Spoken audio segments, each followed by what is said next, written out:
Hello and welcome to the Genetics Podcast. I'm your host, Patrick Short. My background is in population genomics and studying the genetic causes of rare disease. I did my PhD at the Sanger Institute in the University of Cambridge and have been in biotech since 2018 when I started Sonogenetics. Sonogenetics helps academic and industry researchers to run large-scale genetic testing programs that speed up their clinical trials, generate data sets for the next big breakthrough, and give participants the best possible experience taking part in research. Each episode of the Genetics Podcast, we bring you insights from the leading minds in genetics and precision medicine, including household names and Nobel Prize winners, as well as early career scientists and biotechs working on the next big breakthrough. Whether you're a scientist, entrepreneur, executive, patient advocate, or simply someone curious about how genetics shapes our world, you're in the right place. Thank you for listening, and let's get started. Hello, everyone, and welcome to the Genetics Podcast. I'm very excited to be here today with Nadav, who is the director of the Institute for Human Genetics at the University of California, San Francisco, and a professor in the Department of Bioengineering and Therapeutic Sciences. When I was a PhD student, I actually read every single paper that came out of his group because I was interested in the non-coding genome. It was my focus.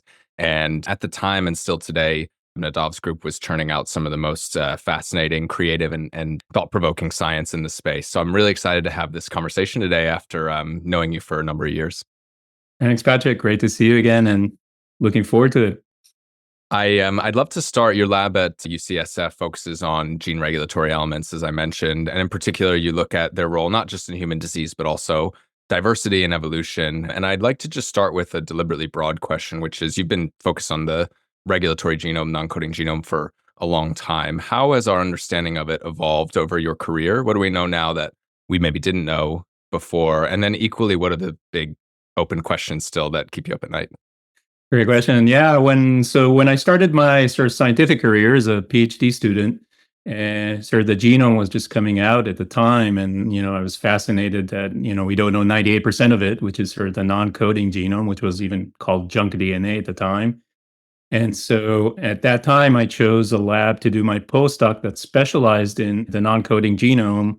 And all we had were three genomes at the time. It was human, and mouse, and fugufish. So what they did was basically comparative genomics to find regions that are conserved in the non-coding genome that could be functional and could be regulatory elements. So we would find these, and then we would test them one by one for functionality in mouse enhancer assays, which take a long time and a lot of effort. And that was sort of the only way to find them was this, three genomes and evolutionary comparison. So since then, it's really been an explosion. One, we have many, many more genomes. Recently, with the Zoonomia project, also, right, publishing hundreds of a million genomes. But two, technologies that can find gene regulatory elements in a really genome-wide manner, like ChIP-seq, ATAC-seq, and all these other technologies. The last missing piece that it was sort of an honor to be helping with and finding is really functionally characterizing them. So all these technologies are descriptive. If you find a regulatory element based on a ChIP-seq peak or a ATAC-seq peak, they say that this could be a regulatory element, but you really need to functionally characterize them. And sort of the missing piece there was massively parallel reporter assays, where we could test hundreds of thousands of sequences in one experiment for the regulatory activity.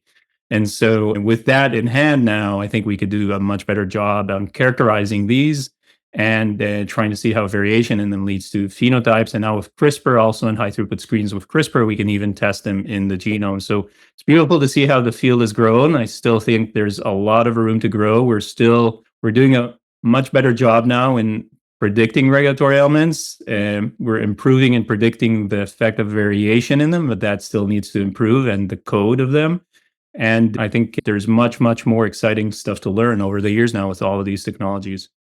Yeah, absolutely. We understand the coding grammar pretty well. The triplet code is really well understood, but I think one of the open questions that you kind of alluded to there is what is the the grammar or the language by which regulatory elements operate. And as far as I think everybody is aware, it's far different and probably more subtle and more difficult to characterize. I wonder if you could talk a little bit about what we've learned about how do you go actually from sequence to function in a regulatory element, and what have we learned about what matters about sequence, what matters about position, and just our understanding of the non-coding grammar more generally.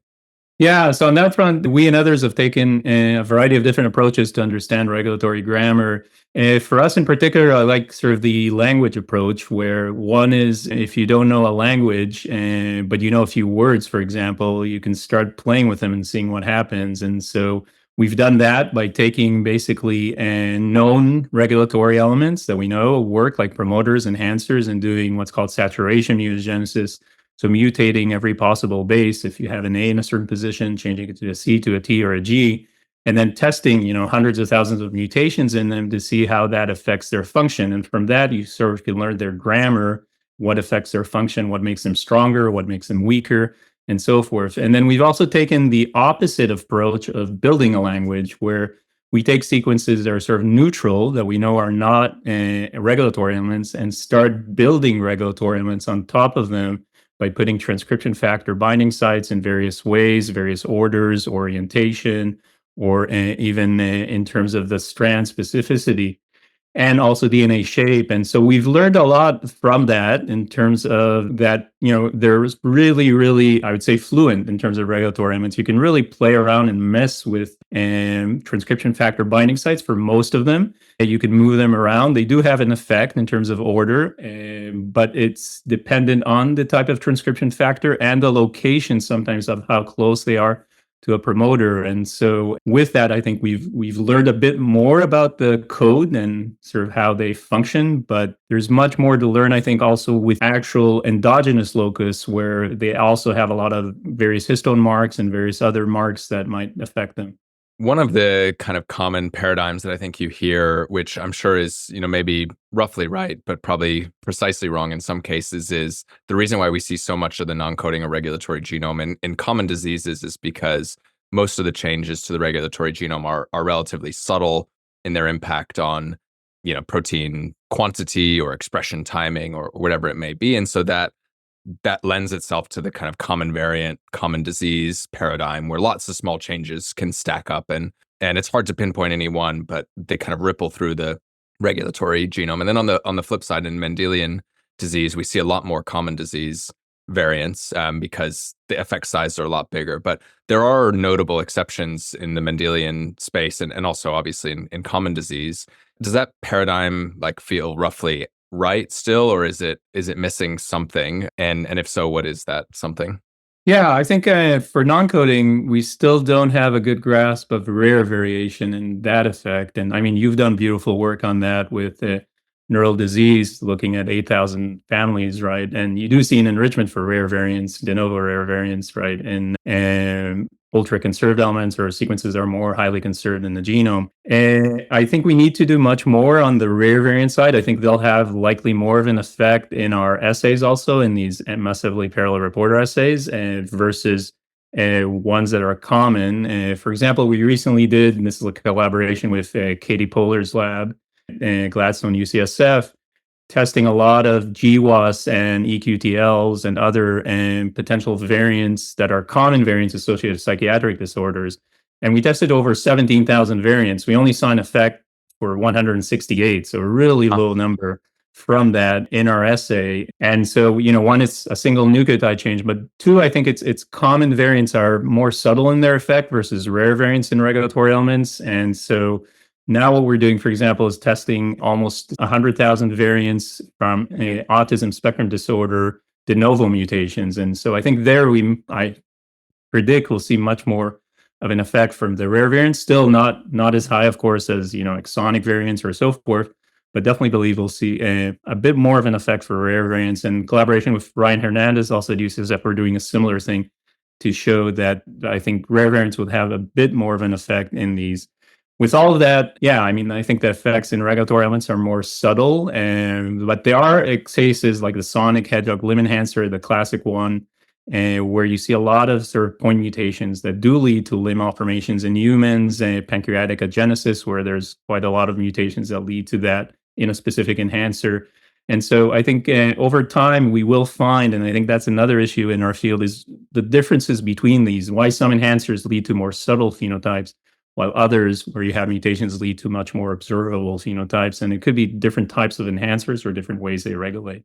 Yeah, you mentioned ultra-conserved elements, which go back to the days that you were talking about in the very beginning when you just had a couple of genomes and could look at some of these parts of the genome that were almost identical or completely identical, going back hundreds of millions of years. I think you've also done some work in human accelerated regions, which are kind of special case of these ultra-conserved elements. I think these are not on the radar of most people who don't live in this, non-coding regulatory world, but I just think they're so fascinating. I wonder if you could talk a little bit about what those two concepts are, and then a little bit about what your research has found there.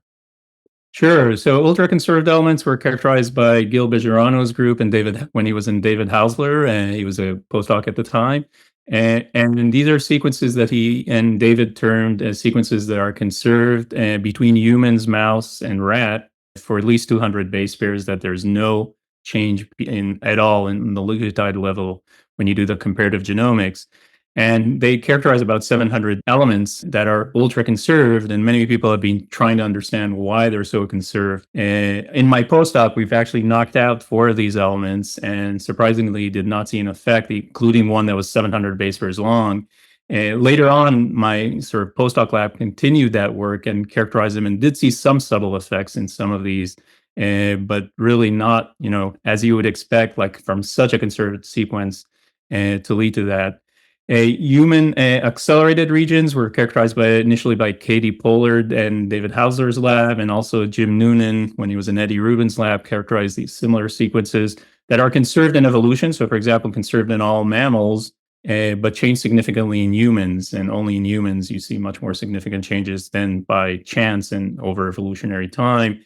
And those are intriguing in the sense that they may lead to, why we are human.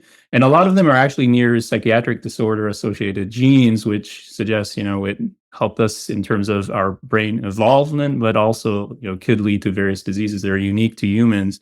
And so with Katie, over the years, we've been characterizing these sequences in a variety of different ways, both in mice or using these massively parallel reporter assays to characterize thousands of them, and also and just the variation in them. If you change one nucleotide versus 2 versus 3, what does that lead to the change in the human accelerated region? In these regions, but also in the regulatory genome more broadly, coming back to the grammar point that we were talking about earlier, I was curious to get your take on whether there is likely to be some kind of elegant organizing principle like the triplet code that somebody figures out, or if it's going to be messy and we need large language models maybe, or something non-deterministic to figure out what impacts have. My instinct is more the latter, but I would be amazing if it were the former. And I'm just curious on your take on it. Yeah, no, I think it's going to be the latter also. I think it's much more complex. And we see, there's been a lot of various models proposed on function of regulatory elements that have been sort of shattered in various ways throughout the years. So it's definitely going to be more complex. And there's a lot of different rules that keep coming up and changing and so forth. I'm really, though, excited about machine learning and the ability of machine learning to improve. And we've done a lot of work recently on that, using a lot of our massively parallel reporter assay results to really try to improve both calling a regulatory element and the variant effects. And I think the more data is out there, the more these tools can learn. And so I think that's where I'm hopeful that will improve in terms of understanding sort of the code and the effect of variants on it.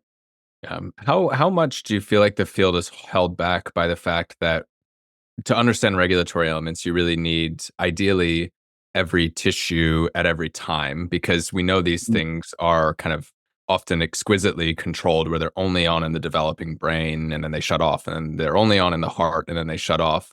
And some of these tissues are extremely hard to get access to in any large scale. But there have been big efforts to do this. So I'm wondering, but the matrix of tissues and time points is very large to fill out. How much of that is also, potentially understandable through machine learning, or is it something that we need to have some concerted effort to do a huge amount of primary tissue collection to figure it out? Yeah, so on that front, there's been great efforts now with genomics and single cell to characterize a lot of, with single cell taxate, for example, a lot of cell type specific regulatory elements by many, many groups, which is great. And the data is great to have. And definitely machine learning can fill the gaps for a lot of these in terms of trying to find ones in tissues that, are hard to access or so forth.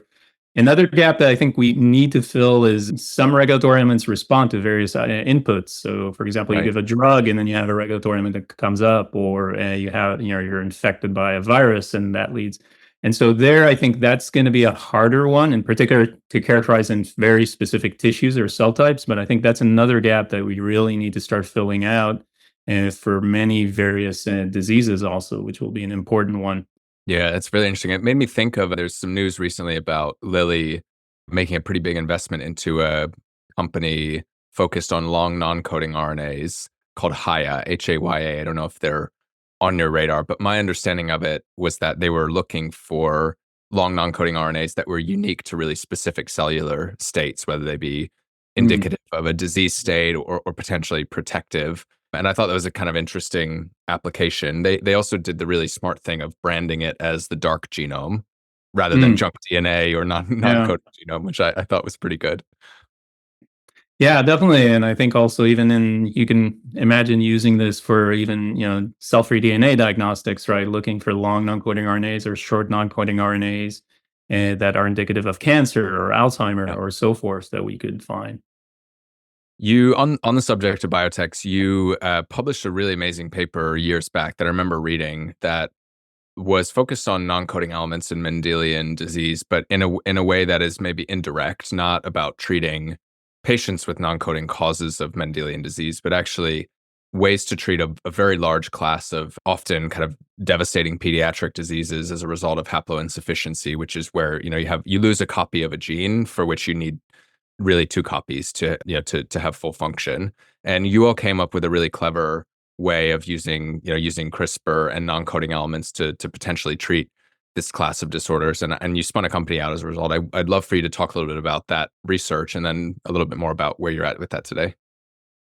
Sure, yeah. So we basically thought about haploinsufficiency, and I've been thinking about that actually years, even before CRISPR came out, of how we could basically try to potentially cure these diseases. These diseases basically is where you have one copy of a gene that's fine, another copy that's sort of non-functional. And so you now only have one functional copy of a gene that's giving you 50% of the RNA and 50% of the protein. And surprisingly, this is fine for many genes, but there's 660 genes that lead to human disease due to haploinsufficiency. And some of them are devastating, like cancer, neurodevelopmental diseases, polycystic kidney disease, and many others. And then if you look at the whole genome data sets, also, it's an estimated like 3,230 genes that never have a heterozygous loss of function. So the number could be even bigger. Some of these, are, of course, could be lethal, and that's why we don't see them. So the idea that I had way back was we still have one existing copy, is just giving us 50%. So if we could boost sort of that copy and squeeze out more RNA from it, we might be able to rescue these diseases, because that copy is normal, it's functioning well, it's just we're sort of giving what it can for now. And so when CRISPR came out, we thought, initially actually thought of using zinc fingers before that. But then when CRISPR came out, it was just the perfect thing to go after this, because it's easy. It's like a software where you could just change. And so we decided to go after this. And then basically, I was lucky enough to have an amazing postdoc in the lab, Navneet Mathar, who's now the CSO of our company for this. And Navneet, basically, we decided to tackle something that's quantitative, something that we can measure, that even if we upregulate that existing gene a little bit, we might see an effect. And so we chose obesity as a phenotype. And Navneet went after the two top obesity genes in humans, MC4R and SIM1, which together account for almost 7% of the population of the top 1 percentile body mass index. So it's quite a lot of people. And so the mouse models are the same. If you have one copy of this gene, you have mouse models that are extremely obese. And then Navneet beautifully showed that if you target the promoter of a gene or even an enhancer of the gene, we can upregulate the existing copy and completely rescue their body weight phenotype. And we've done this both in a transgenic manner and also in using adeno-associated virus injections into the brain, which are more therapeutically relevant. And so following that article, there's actually 7 companies that have been formed now to use that approach to try to rescue haploinsufficient diseases.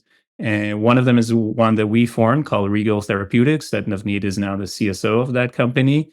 And we have now over 35 people working both in Berkeley and in MIT on it. And they've been focused both on neural disease and muscular dystrophies to try to help using this approach. And for me, if I help one patient in the clinic, I'll be the happiest person in the world. So I'm looking forward to seeing the results, not only from our company, but all the other companies, in the hope they'll be helpful for patients. Yeah, amazing. What was that like starting the company and spinning it out? Was that the first time you'd done that, or had you spun companies out before? Yeah, so that was the first time. So it was a lot of a big learning curve, as you probably know, also. And we're lucky at UCSF, we have a lot of support on that front. So we had this course called Startup 101 that actually me and Navneet took. It's a whole 4 months of intense and both marketing and figuring out the market research and having tons of people come and give talks to you and working nonstop and forming a team along with basically students from Berkeley, from Haas School of Business, and from Stanford and others. So we put together a team, worked for 4 months, and then at the end of it, you present to a room full of VCs and angel investors and so forth. And the top two teams actually go forward with angel investing and so forth. And we were lucky enough to be sort of the second place in that, and went forward with that. We've given, I think, over 150 pitches over the years until we managed to get and secure funding. And we were lucky enough in the end to actually merge with another company, Regal, which were developing a lot of basically cell type specific regulatory elements that would drive therapies to very specific cell types. So now we have the combination of that, a cell type specific sort of driver, with sort of the CRISPR A as a therapy, which is really nice, I think, in terms of clinical applications. And the cell type specific driver, if we took the application in the brain, for example, is that because you may not want to actually boost activity in every brain cell? You need some kind of cell type specific. Maybe you could talk a little bit more about that. Yeah, so the idea there is to drive, if it's CRISPR or if it's zinc fingers or whatever the therapy is, or just standard cDNA gene replacement therapies, to drive that transgene only in that tissue. And for that, we could use all the enhancers and all the regulatory elements that we've been finding that we know are, for example, cell type specific, like only in excitatory neurons or only in microglia or so forth.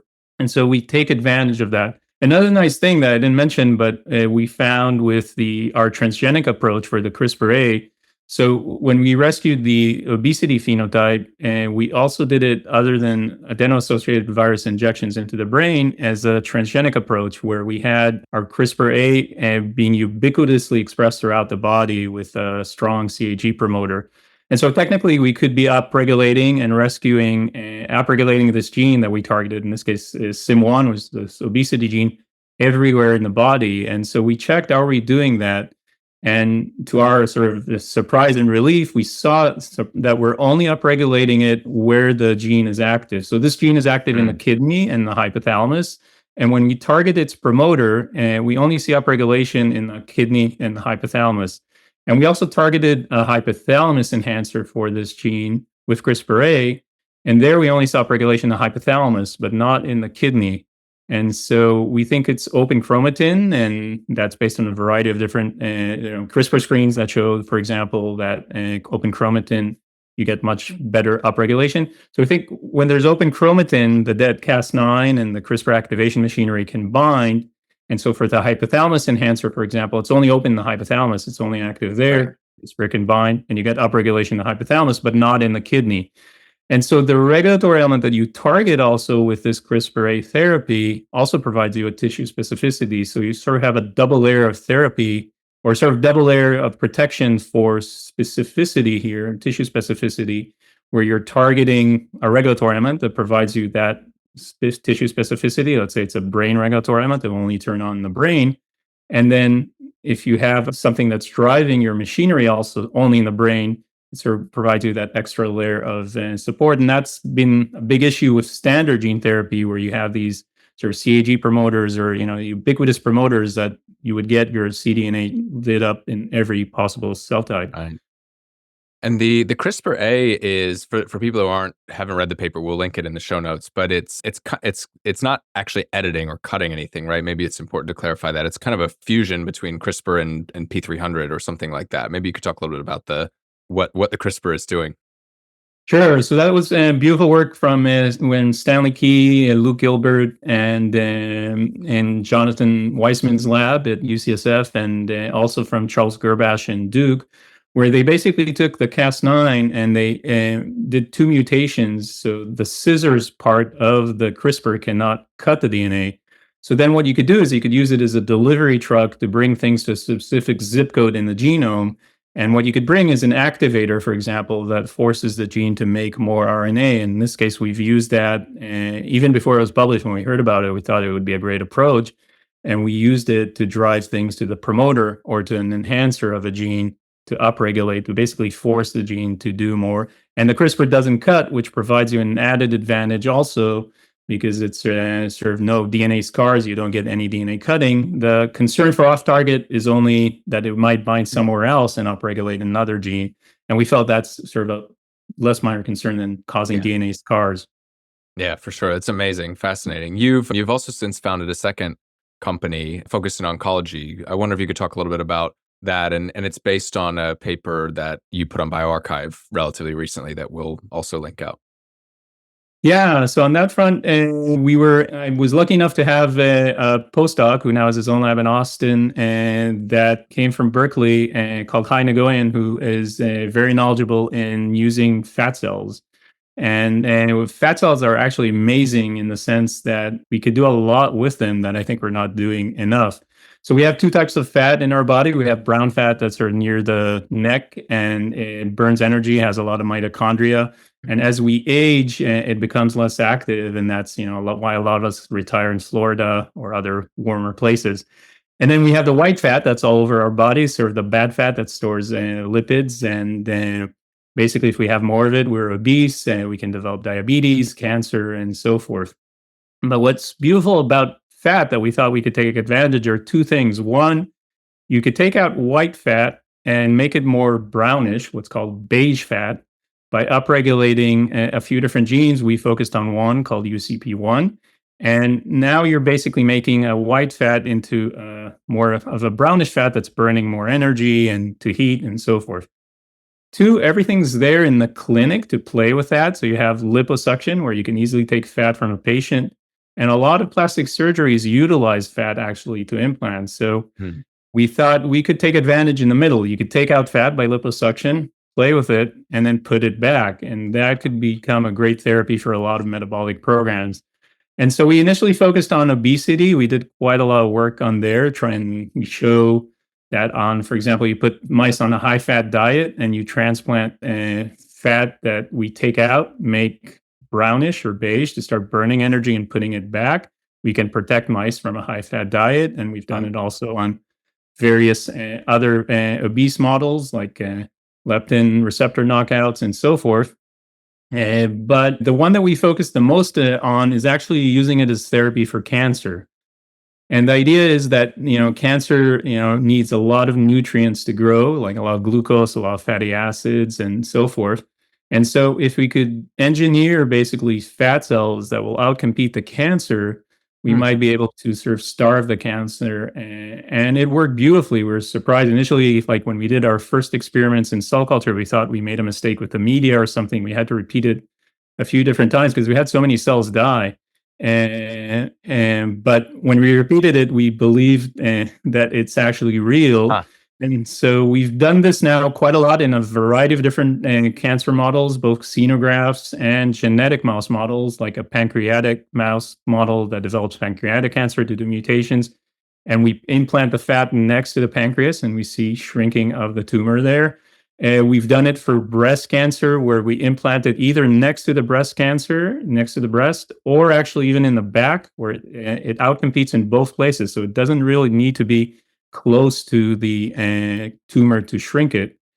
And then we're lucky enough to work with clinicians here at UCSF. So we're lucky enough to work with Jennifer Rosenbluth, who has basically over 2,000 mastectomies. And so in the breast, there's quite a lot of fat. So we could take from the same patient the tumor, which Jennifer grows as organoids in a plate. And on top of it, we can grow fat from that same patient, which we modify to become brown and show that we can shrink it. Another key thing for this is you're always worried when you're doing cell therapy or you're inserting something. And so we've also shown that we could control it with tetracycline, or working with Tejal Desai here at UCSF, who's a bioengineer who builds cell scaffolds. We build cell scaffolds, which are like a cassette where we grow these fat cells, put them in, and then can take them out. And that also led to suppression. And finally, cancer is smart. It will sort of outcompete initially, but then it will find another way, right? And it will find another metabolic program. And so we also show now that we can make these fat cells outcompete to various other metabolic programs. So, for example, we took a pancreatic cancer that starts using uridine instead of glucose, and we make the fat cells outcompete for uridine, and we show that that also suppresses it. So I'm really excited about this approach. I think we're just in the beginning. We're now trying to build these cells even more, and we can upregulate many, many genes, not just one, to make them outcompete. They're great secretors, so you can imagine them secreting things against the cancer. And so I think we're just in the beginning of really utilizing this as a new cell therapy for cancer and many other metabolic diseases that we're starting to work on. That's fascinating. And do you need to do it as a cell therapy where you kind of take it out and put it back in, or might there be a way to activate it locally? I'm thinking about, the cancer example. If you have a solid tumor or something, can you recruit the fat cells around it to do their thing, or how is that not going to work? So yeah, it could be done. I mean, we've done it for the obesity, and another approach was just injecting AAV, adeno-associated virus, to upregulate UCP1, this gene, throughout the body. So it would upregulate all the fat cells and increase the activity of the brown fat cells also. And that also worked beautifully for obesity. The issue there is stopping it when you don't want to at the end. And so the cell therapy, I think, is more of a modular approach where I can control, can put it in, take it out, and I can modify what it's basically targeting. But it's definitely doable, also just as a standard AAV injection. And we've shown that at least for the obesity work. Yeah, that's amazing. Just as we wrap up here, what's on the horizon for you and your lab? Like how many people are you? Are you a big group, medium size, small, and what are the sorts of things you're focused on going forward? Yeah, so we currently have about 25 people in our lab, and we've been focusing on, we've always tried to characterize regulatory elements. That's always been a theme. So in that regard, we're always trying to tie them to disease. We've always also tried to tie them to evolution, which we didn't talk about, but we work a lot on two main models for evolution. One is human evolution, which we talk a bit about, human accelerated regions. But we're also in collaboration with David Gockman in the Weizmann Institute, trying to characterize a lot of regulatory elements that are specific either to modern humans or to archaic humans. Ah, yes. And to try to understand better how archaic humans look like and various phenotypes in them. And we have big projects there.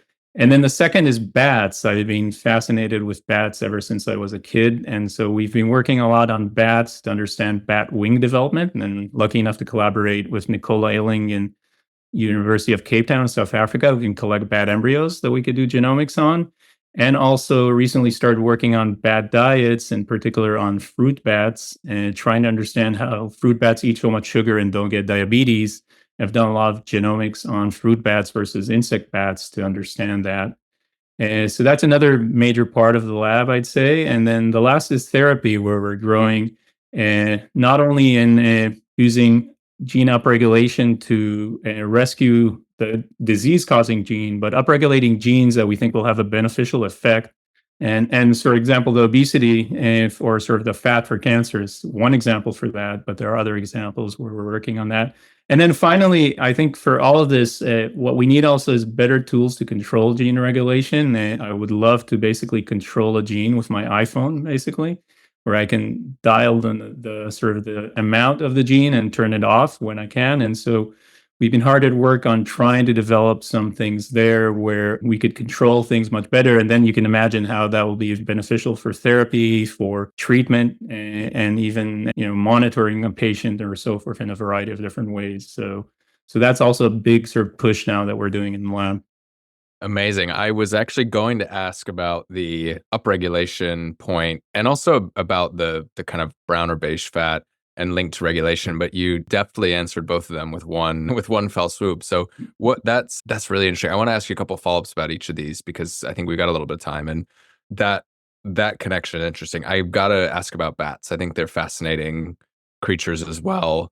Are they particularly interesting from like a model system perspective? Or tell us a little bit about that, because I think they're super cool, but I don't know much about them as a model system. So bats for me are like superheroes. I think each one has their own superpowers. So, anywhere from flying, of course, to echolocation, to blood sucking without coagulation, right, for vampire bats. And by the way, there's 1,400 species of bats. Only three are blood sucking. So they get a bad rap for being vampires. There's only three species.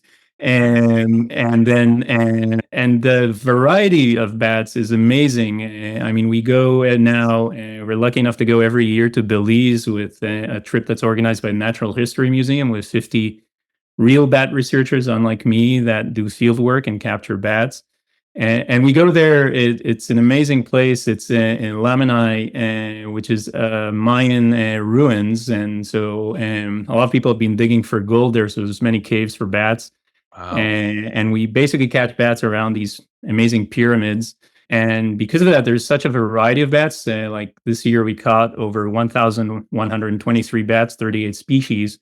And just to see the variety and the differences between them is just amazing. And so they're mammals, of course. And so I think there's a lot that we can learn from them.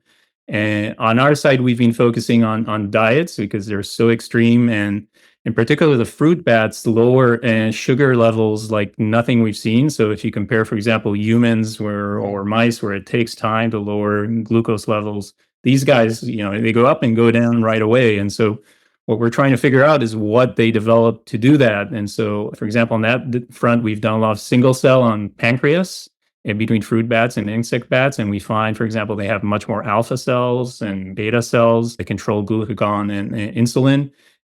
But we also find, for example, if we look, and we've done combined single cell, so we can look at the ataxic peaks, and you look at the insulin region, for example, you see beautiful, very nice high peaks versus the insect bats, suggesting that they figured out ways to really have this sort of poised and ready to go and control the insulin and the glucose really nicely. And so we've been basically trying to understand how they do that also on the regulatory element level. And you can envision, for example, using those regulatory elements later in the future for therapy, in a sense, to control insulin much better or so forth. So that's what we've been focusing on in that regard.